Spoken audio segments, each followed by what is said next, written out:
Assalomu alaykum kanalimiz a'zolari. Demak, bugun 2025-yil mana shu Spektrum nashriyotiga tegishli bo'lgan variantni ko'rib o'tamiz. Ya'ni birinchi variant savollarni tahlil qilib o'tamiz. Xudo xohlasa albatta qolgan variantlar ham tahlil qilinadi. Xo'p, birinchi variant, birinchi savoli jadvalning qaysi qatorda berilgan misollar evolyutsiya yo'nalishiga muvofiq tarzda berilmagan. Demak, mos bo'lmaganini topishimiz kerak ekan. Demak, birinchi ma'lumot fotosintez jarayonining paydo bo'lishi. Bu ideadaptatsiya deyilmoqda. Fotosintez jarayonining paydo bo'lishi bu yirik o'zgarish, aramorfoz. Demak, bu xos emas, shuni olsak bo'ladi. Xo'p, keyingisi qishda sutemizuvchilarda qalin yung qatlami hosil bo'lishi bu ideadaptatsiya deyilmoqda. Bu to'g'ri. Demak, buni olmaymiz chunki berilmagani so'ralgan. Jigar qurtida harakat a'zolarining yo'qligi. Bu umumiy degeneratsiya, aramorfoz deyilmoqda. Demak, xato, olamiz buni. Xo'p, gulli o'simliklarda qo'sh urug'lanish paydo bo'lishi aramorfoz. Bu to'g'ri.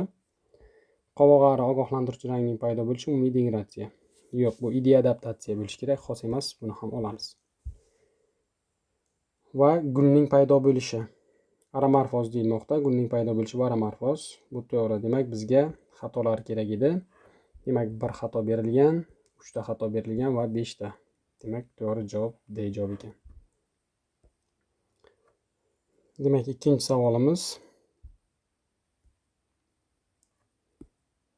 Ikki organizmning genotipi bir xil bo'lib, quyidagi ko'rinishga ega. Demak, 1, 2, 3, 4, 5 ta belgi bo'yicha heterozigota genotip berilgan. Agar 1 va 5 alternativ belgilar chala, qolgan alternativ belgilar esa to'liq dominant irsilanish xarakteriga ega bo'lsa, ushbu organizmlar o'zaro chatishtirishidan hosil bo'lgan fenotipik va genotipik sinflar sonini aniqlang.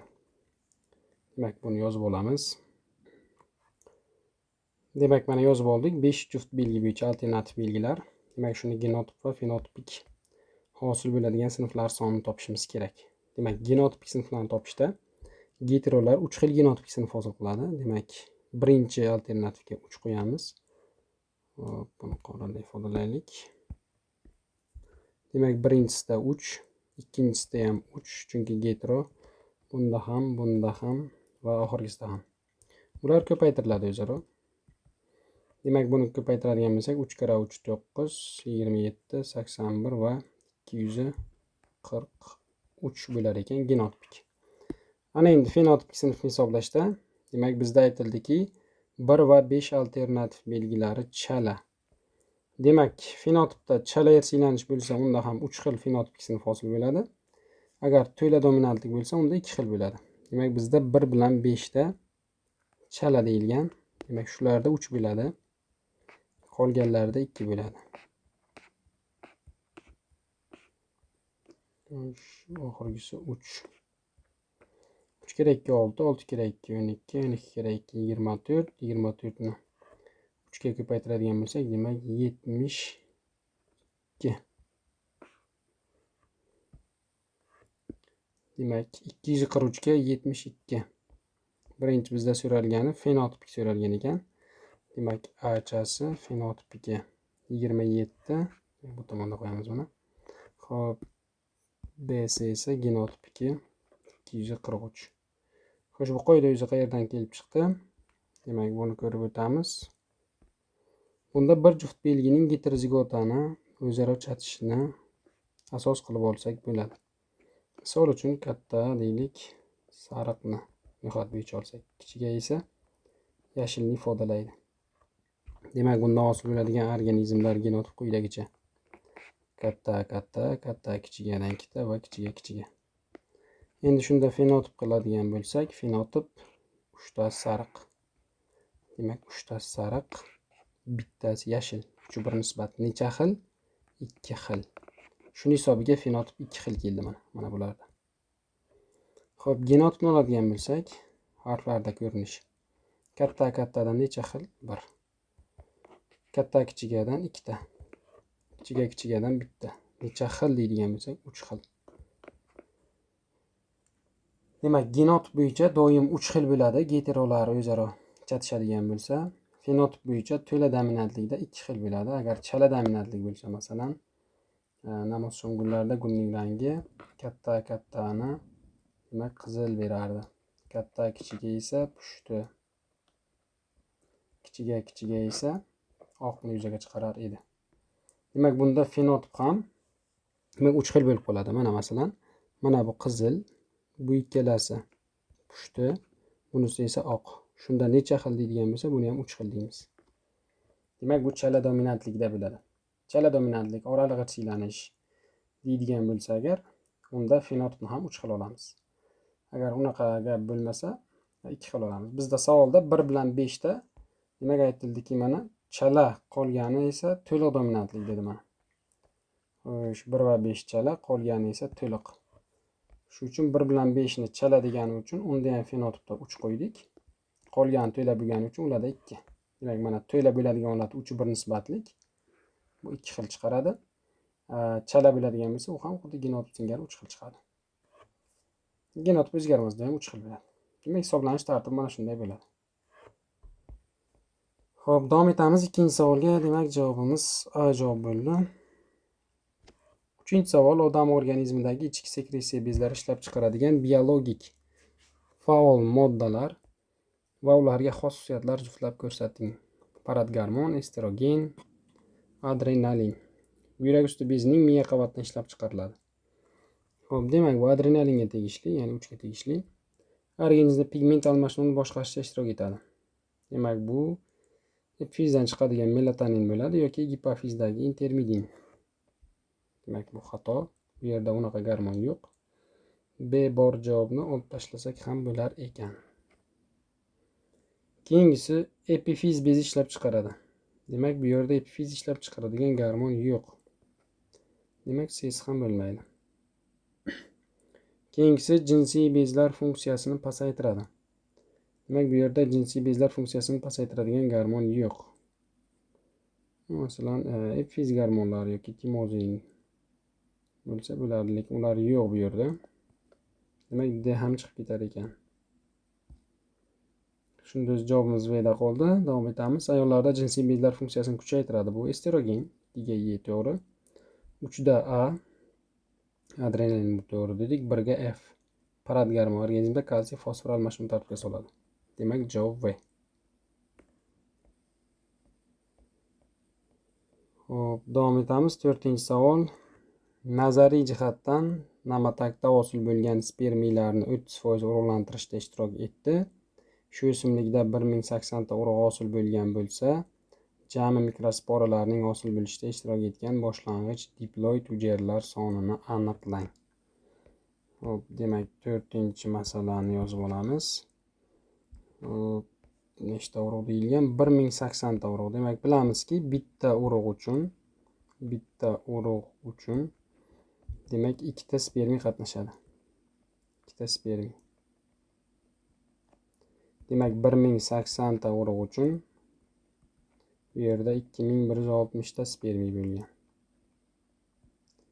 Va bu spermiylar deyapti 30% tashkil etadi, ya'ni hammasi qatnashmagan. Bular 30% ekan.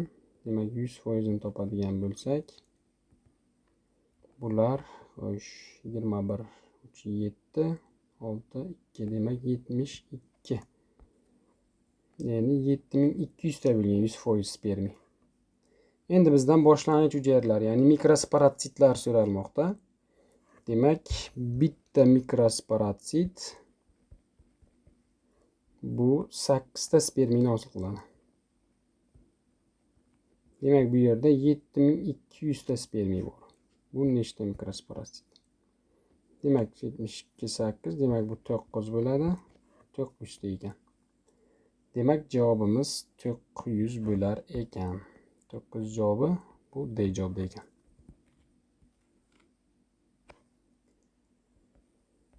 Xo'p.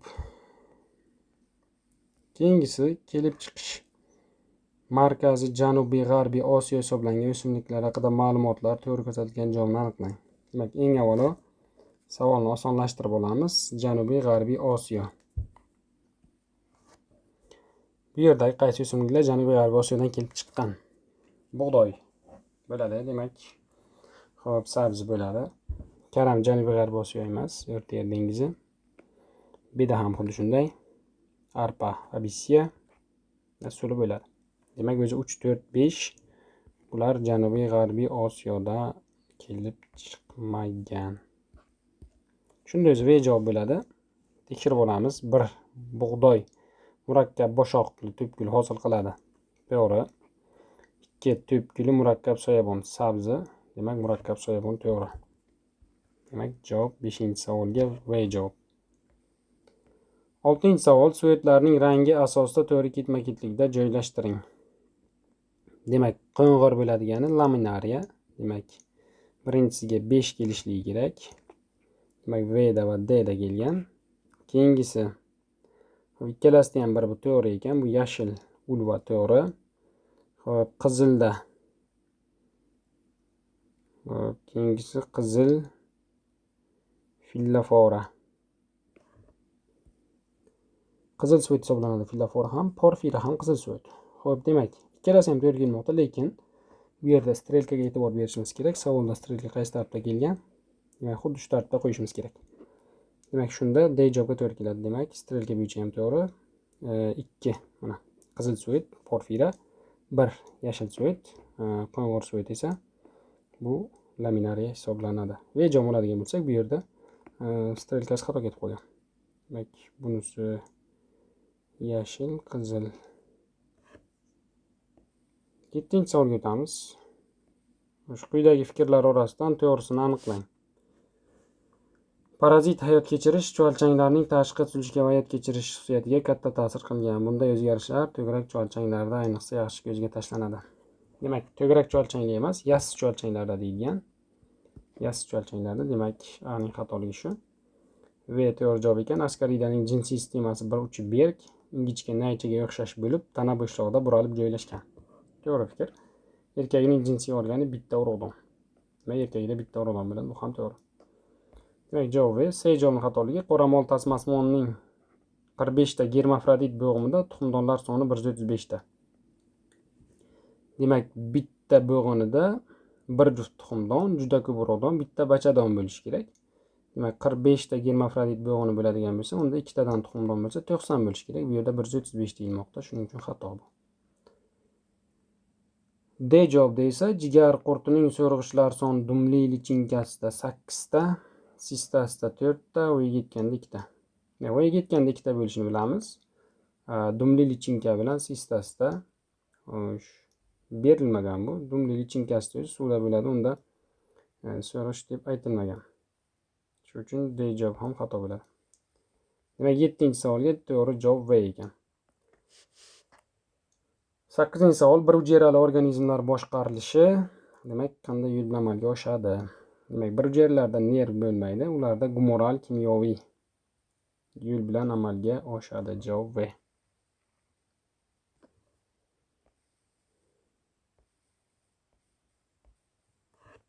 Quyidagi xususiyatlarga mos keluvchi oqsil tuzilmasini aniqlang. Strukturani tutib turishda spiral qo'sh neyronlar orasida vodorod bog'lar qatnashadi. Shu polipeptid zanjirining spiral shakli belgilanadi. Demak, bu ikkilam tuzilish bo'ladi. Bunga misol kollagen. Demak, javob V. Sariq donli heterozigota no'xatlari o'zaro chatishtirilganda olingan avlod urug'lari ekilgan maydonda jami 4200 ta o'simlik mavjud. Nazariy jihatdan maydondagi jami o'simliklardagi yashil rangni belgilovchi genlarni toping deyilgan. Yashil rangni belgilovchi genlar. Ya'ni yashil chiqadigan rentgenlar emas, genlar so'ralmoqda. Xo'p, demak, heterozigotalar chatishtirilganda bundan katta bitta chiqadi, katta kichiga ikkitadan chiqadi, kichiga bittadan chiqadi. Demak, bularning har biri 1050 tadan deb olsak bo'ladi. 4 ta gen chiqmoqda. Shularning qaysilarida yashil rang saqlovchi gen mavjud? Demak, faqatgina kattalikda bo'lmaydi. Yashil rang saqlovchi gen. Katta kichigalikda ham yashil rang saqlovchi gen bor mana. Kichiga. Shuning uchun shu uchalasini olamiz. Demak, 1050 tadan bo'ladi bular. Uchalasini qo'shadigan bo'lsak 3150. Demak, javob V bo'ladi. Xo'p, hurmatli kanalimiz a'zolari, demak, Telegram kanalimiz ham o'z faoliyatini boshladi. Onlayn biologiya 7. Xo'sh, link ostida yana kommentda yozib qoldiraman. Kanalga ham o'tib, bundanda ko'proq ma'lumotlar, masala mavzulari, video chatlarni ko'rib olishingiz mumkin. Yoki o'zingizga qiziqtirgan mavzular bo'yicha savollar berishingiz mumkin. Kanalimga ham o'tib, Telegram kanaliga ham o'tib a'zo bo'lib qo'ying. Xo'p, davom etamiz. 11-savol. Qirqquloqlarning darasma vakillari qayerlarda uchraydi? Demak, qirqquloqlarning darasma vakillari bu tropik va subtropik mintaqalarda uchraydi. Bunga to'g'ri javob D. Demak, 12-savol. Ammiak, demak, nitrat, nitritdan hosil bo'lishlik jarayoni. Bu nitrifikatsiya. Nitrit, nitratlar hosil bo'lishi nitrifikatsiya. Ammiak hosil bo'lishi, ya'ni oqsil parchalanib ammiak hosil bo'lishi amonifikatsiya. Nitrat, nitritlar parchalanib azot hosil qilishi u denitrifikatsiya bo'ladi. Xo'p, 13-savol. Konjugatsiya hodisasiga tegishli bo'lgan fikrlarni toping. Bir bakteriya hujayrasida ikkinchisiga faglar orqali genlar o'tishi. Bu transduksiya bo'ladi. Jinder va Lederberg tomonidan kashf etilishi. Bu ham transduksiya. Bir bakteriya irsiyatini ikkinchi bakteriyaga o'tishi. Demak, bu konjugatsiyada ham bo'ladi, transduksiyada ham, transformatsiyada ham bo'lishi mumkin. D'sida litik va lizogen reaksiya. Bu transduksiyada ikki bakteriya bir-biri bilan ko'prik hosil qilib bog'lanadi. Xo'p, ikki bakteriya bir-biri bilan ko'prik hosil qilib bog'lanishi bu konjugatsiya, to'g'ri. F'da retsipiyentning irsiyati donor irsiyatiga qarab o'zgaradi. Xo'sh, retsipiyentning irsiyati donor irsiyatiga. Demak, bu ham to'g'ri. Irsiyat etgandan o'zgaradi. DNK polimeraza fermenti ishtirokida donor plazmidasiga o'tadi. Bu ham to'g'ri. Demak, bizga C, E, F, G bo'lmoqda. Shuning uchun javob C bo'ladi. Xo'p, keyingisi simbioz munosabatlar o'z navbatida qanday turlarga bo'linadi? Protokooperatsiya bo'ladi, manfaatli, lekin majburiy bo'lmagan tarzi, hayot tarzi. Konkurensiya bu o'zaro raqobat, bu antibioz. Mutualizm bo'ladi. Hop, sinyoikiya bo'ladi. Komensalizm bo'ladi. Amensalizm bu ham antibioz munosabat, ya'ni 0- ishorada qo'llanilardi. O'zi hech qanday foyda ham zarar olmaydi, lekin boshqa organizmga ziyon keltiradi. Masalan, baland bo'yli daraxtlar yorug'-sayyor hech kimga soya qilib qo'yishi yoki daraxtlar fitonsini ajratib, bakteriyalarni nobud qilishi. Demak, bu yerda 2 bilan 6 xato, qolganlarini olsak bo'ladi. 1, 3, 5. Javob C. 15-savol. Qaysi kasalliklar faqat ayollarda, faqat erkaklarda, ayol va erkaklarda namoyon bo'ladi? Demak, birinchisi albinizm. Bu gen kasalligi, erkaklarda ham ayollarda ham bo'ladi. Klinefelter sindromi bu demak faqat erkaklarda uchraydigan kasallik. Demak, buni 2 ga qo'yamiz. 2 ga B bo'ladi. Xo'sh, 2 ga A bo'lishlik xato, 2 ga D bo'lishlik xato. Xo'p, 1 ga E bilan D kelgan ekan. D fenilketonuriya faqat ayollarda emas. Demak, A ga to'g'ri kelmoqda. 1 ga E. Shershevski-Terner faqat ayollarda. Xo'sh, Down erkaklarda ham ayolda ham bo'lishi mumkin, chunki avtosomal xromosom kasalligi u. Ikkalasida ham bo'ladi. Xo'p, fenilketonuriya gen kasalligi, bu ham ikkalasida uchraydi, albinizm ham ikkalasida uchraydi. Demak, javob A ekan. 16-savol. Sariq chayon va sariq falangaga tegishli ma'lumotlarni aniqlang. Demak, birinchisi sariq chayon zaharli deyilmoqda. Demak, chayon zaharli, bu to'g'ri. O'rgimchaksimon to'g'ri, ikkalasi ham o'rgimchaksimon. Xo'sh, A ga ham qo'yamiz, B ga ham. Xo'p, keyingisi ko'zlar soni 6 juft. 12 ta. Sariq chayonda to'g'ri. Zaharsiz deyilgan, bu falangada. Eng yirik o'rgimchak. Eng yirik o'rgimchak yo'q. Bu yerda eng yirik o'rgimchak yo'q. Eng yirik o'rgimchak bu B tarantul hisoblanadi. Demak, B bu yerda yo'q. 5 umuman xato. O'zi 5 ni chiqarib yuborsangiz bittagina javob qolar ekan. To'g'ri javob B bo'ladi. Xo'p, 6 tanasi bosh, ko'krak va qorin. Demak, bu chayonda. Xo'p, keyingisi tirik tug'adi. Buni ham chayonga olsak bo'ladi. Tanasi bosh, ko'krak, qorin qismlaridan iborat. Bu falangada. Demak, to'g'ri javob V. Eng yirik o'rgimchak simon bo'lsa edi, bu sariq falanga. Lekin eng yirik o'rgimchak bu B hisoblanadi.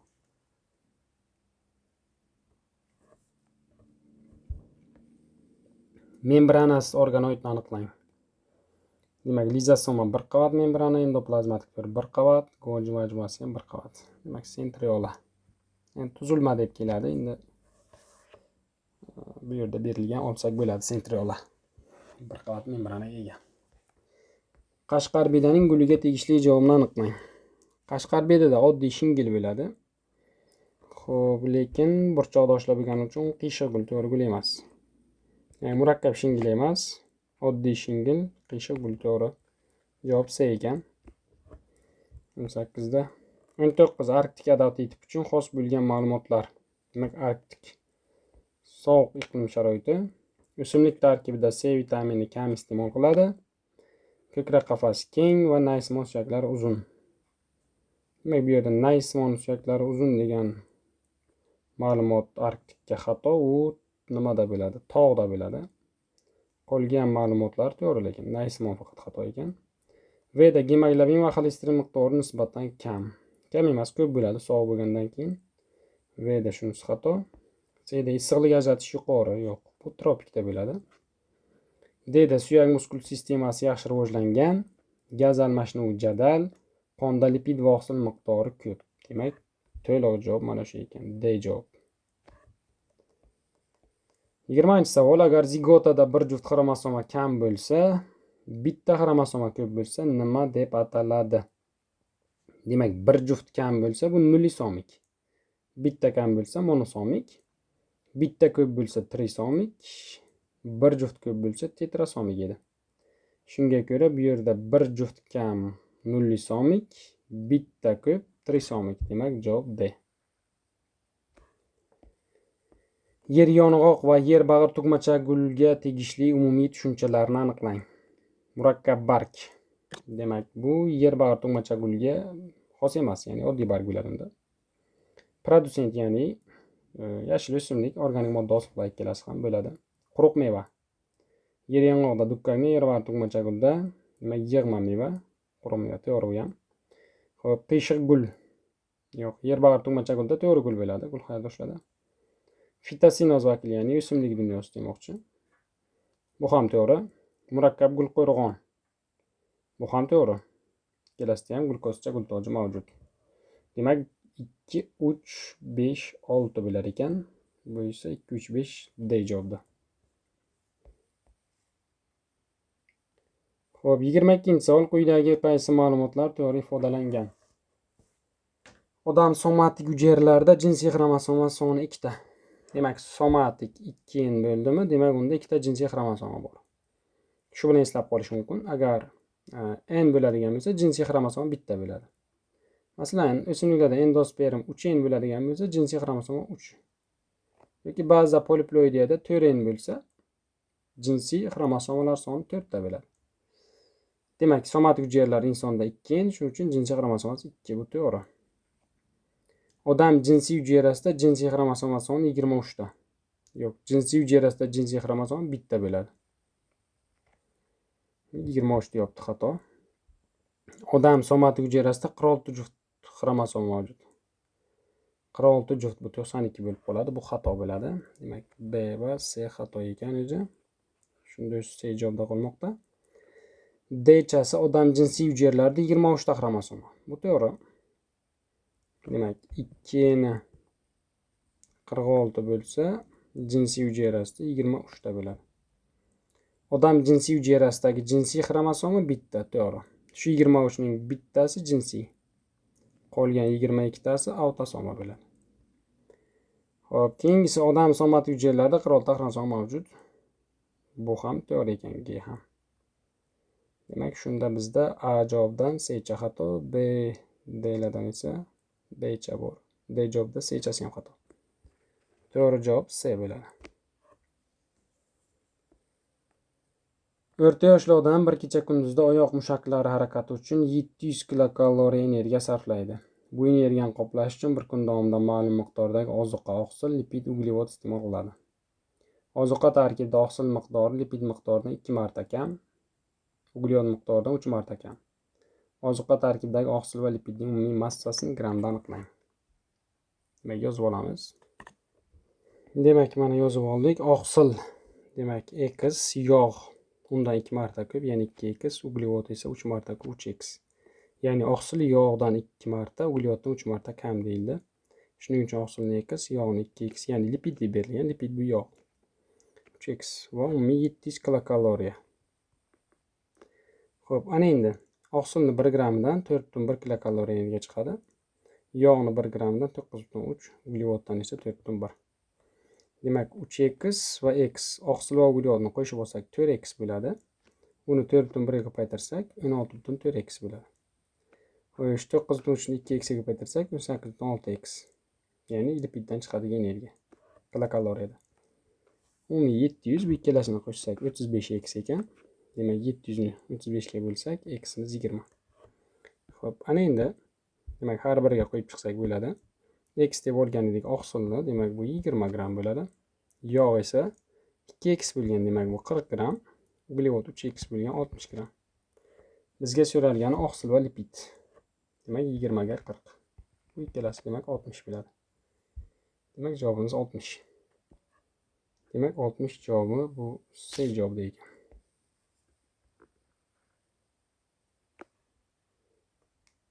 Burada juda ham kichkina yozilgan ekan, buni o'chirib qo'yamiz. Xo'p. Davom etamiz. 24-savol. Quyida berilgan jadvalga asoslanib x, y va z ifodalariga mos organizmlarni aniqlang. Demak, nafas olish tizimi berilgan, jabra, traxeya, o'pka, jinsiy sistema, ayrim jinsli va germafrodit berilgan ekan. Demak, A javobda midiya berilgan. Midiya bu mollyuskalar tipi, ikki pallali mollyuskalar sinfi. Nafas olish jabra bo'ladi, to'g'ri. Ayrim jinsli bo'ladi, to'g'ri. Yashil bronza qo'ng'izi, demak, yashil bronza qo'ng'izi bu hasharot, traxeya, nafas olish, ayrim jinsli, to'g'ri. Xo'p, keyingisi Z, o'pka suv shilig'i berilmoqda. Bu qornioqli mollyuskalar, ularda o'pka bo'ladi, to'g'ri. Germafrodit, qornioqli germafrodit, to'g'ri. Demak, javob A ekan. Xo'p, endi qolganlarni xatoligini ko'ramiz. B javobda Kolorado qo'ng'izida jabra deyilmoqda, bu xato. Qolganini ko'rishimiz shart emas. Keyingisi C javobda it baliq jabra, baliqda jabra ayrim jinsli, bu to'g'ri ekan. Poliksina traxeya ayrim jinsli, poliksina kapalak, bu ham to'g'ri ekan. Qizil chuvalchang, qizil chuvalchang unda o'pka deyilmoqda, bu xato bo'ladi. Demak, Z xato ekan. D'da bedapoya shillig'i, bu qornioqli mollyuskaga kiradi, uni nafas olish organi o'pka bo'lishi kerak, jabra deyilgan. Bu ham xato. 25-savol. Qaysi gormon limfosit hosil bo'lishini kuchaytirib immunitetni oshiradi? Bu ayrismon bezdan ajraladigan timogen. 26-savol. Keltirilgan qaysi xususiyatlar ekariot organizmlariga xos? Atmosferadagi erkin azotni o'zlashtiradi. Yo'q, bu prokariotlarga xos, demak B va C javoblar ketadi. Barchasi xlorofil pigmentiga ega. Yo'q, barchasida xlorofil yo'q. Masalan, zamburug' hayvonlarda yo'q. 2 ham xato ekan. 3 aerob holda hayot kechiradi. To'g'ri. Evkariyotlar aerob holda hayot kechiradi, ya'ni kislorodli. Xo'p, mitoxondriya organoidi mavjud. Mitoxondriya organoidi mavjud, to'g'ri. Evkariyotlarda mitoxondriya bor. Barchasi heterotrof, yo'q. O'simliklar avtotrof, masalan, deyarli barchasi. Yadro 2 qavat membrana. To'g'ri. Yadro 2 qavat membrana. 3, 4, 6 ni olishimiz mumkin ekan. Javob D.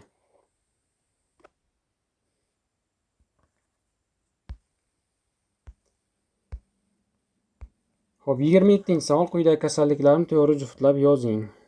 Radikulit, pankreatit, nevrit, nefrit, konjunktivit. Ko'zga mikrob tushishi oqibatida yallig'lanishi, bu konjunktivit. Demak, 5 ga A bo'lar ekan. Xo'p, birdan boshlaylik. 1 radikulit. Bu umurtqa bog'nasi bel do'maza qismidan chiqadigan nervlarning siqilib qolishi. 1 ga D ekan. Demak, shunda javob ketadi, 1 ga A kelgan. Qolganlarda 1 ga D ekan, 3 ta javobda. 2 pankreatit. Bu oshqozon osti bezining yallig'lanishi. 2 ga Y ekan. 2 ga y bo'ladigan bo'lsa v javob ham ketadi. Pankreatit oshqozon osti bezining yallig'lanishi edi. Gastrit bo'lsa oshqozonning yallig'lanishi. Xo'p, keyingisi nevrit. Demak, bu harakatlantirish nervning yallig'lanishi F bo'lishligi kerak 3 ga. Demak, V bilan D da bularda 3 ga C kelgan. 3 ga F bo'ladi, to'g'ri. 4 nefrit buyrak yallig'lanishi, ya'ni nefronlar yallig'lanishi, to'g'ri bu. Konjunktivitga esa A javob, A-cha mikrob ko'zning mikrob tushishi oqibatida yallig'lanishi. Demak, to'g'ri javob C javob ekan. 28-savol molodiylo o'simligi bilan bog'liq mantiqli javoblarni ko'rsating. Ajratuvchi kurtakcha yordamida jinsi ko'payadi. To'g'ri. Ajratuvchi kurtakcha bilan jinsi ko'payadi. Ildiz tizimiga ega emas, bu xato. Gidrofit, ya'ni suvda o'sadi demoqchi, bu ham xato. Sklerofit hisoblanadi u, nima? Sukkulent hisoblanadi. Gidrofit xato ekan. O'zi 2 bilan 3 ketsa V bilan C javob ketar ekan. Sag'an bilan bir sistematik birlikka mansub. Sag'an. Bo'ladi. Gulli o'simliklar bo'limi deb olsak bo'ladi. 4. To'g'ri. To'qima organlari suvni zaxirada saqlash, so'ngra tejab sarflash bo'ladi. Sutlama, kaktus, aloe, molodiylo. Bu sukkulentlarga xos. Sklerofit, yo'q, sklerofitga demak yantoq, saksovul kabi o'simliklar kiradi. 6 xato. Mezofit normal namlikda. Yo'q, normal namlik emas, namlik yetishmaydigan muhitda bo'ladi. Demak, javob D. Xo'p, 29-savol. Dastlabki gulli o'simliklar paydo bo'lgan era uchun xos bo'lgan ma'lumotlar soni nechta? Demak, dastlabki gulli o'simliklar paydo bo'lgan era bu mezozoy erasi. Shunga xosini topishimiz kerak. Jamoa bo'lib yashaydigan hasharot, chumoli, termit, asalarilar paydo bo'lgan. To'g'ri, 1-sinf jadvalda berilgan. Dinozavrlar hukmronlik qilgan. Demak, bu ham bo'ladi. Trilobitlar soni kamaya boshlagan. Yo'q, bu undan oldin bo'ladi. Paleozoyda bo'ladi bu. Dastlabki ko'krak qafasiga ega organizm hosil bo'lgan. Dastlabki ko'krak qafasi bu sural yuruvchilarda bo'ladi. Ular Permda bo'ladi, ya'ni paleozoyda. Bu ham xato ekan. Haqiqiy qushlar paydo bo'lgan. To'g'ri. Arxeopteryxlar paydo bo'lgan. Diafragmalar organizmlar, ya'ni suti emizuvchilar paydo bo'lgan. Bu ham to'g'ri. Lemur va keng tovonlar paydo bo'lgan. Yo'q, bu xato, bu keyin kaynozoyda. Uchar kaltakesak paydo bo'lgan. Demak, bu ham to'g'ri. To'g'ri fikrlar soni nechta bo'lgan? Bizga 1 bo'ldi, 2 bo'ldi, 5, 6, 8 bo'ldi. Demak, javob V. 5 ta ekan. 30-savol. Jabraga va malpigin naychalarga ega organizmlar soni nechta? Demak, birinchisi jabraga. Langust qismaqasimon bo'ladi jabra. Siklop ham qismaqasimon bo'ladi. Gavrabrakon hasharot. Gelikonus hasharot. Falanga, demak, o'rgimchaksimon, daryo qismaqasi.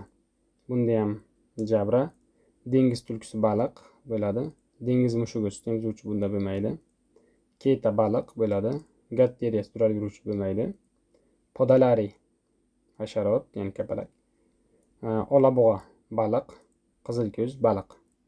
Oq quyruq sut emizuvchi. Xo'p, ana endi 1, 2, 3, 4, 5, 6, 7. Demak, 7 ta bo'lar ekan, jabra ega bo'ladiganlar. V javobda bor, D javobda bor. Ikkinchisiga o'tamiz, malpigin naychalari. Demak, gavrabrakon hasharotlarda bo'ladi. Gelikonus ham, demak, bu ham kapalak, zaharli bo'ladi. Bunda ham bo'ladi. Falanga, o'rgimchaksimonlarda ham 1-sinfda malpigi bo'ladi deyilgan. Shuning uchun olamiz. Xo'p, keyingisi podalari. Demak, bu ham hasharot bo'ladi. Demak, bular soni 4 ta ekan. Shunda javob V bo'ladi. Demak, shu bilan birinchi variantimizning tahlili o'z nihoyasiga yetdi. Xo'p, biror bir fikr, mulohazalaringiz bo'lsa, albatta kommentda yozib qoldiring. Barchangizga sog'lik, salomatlik tilagan holda sog' bo'ling deb qolamiz.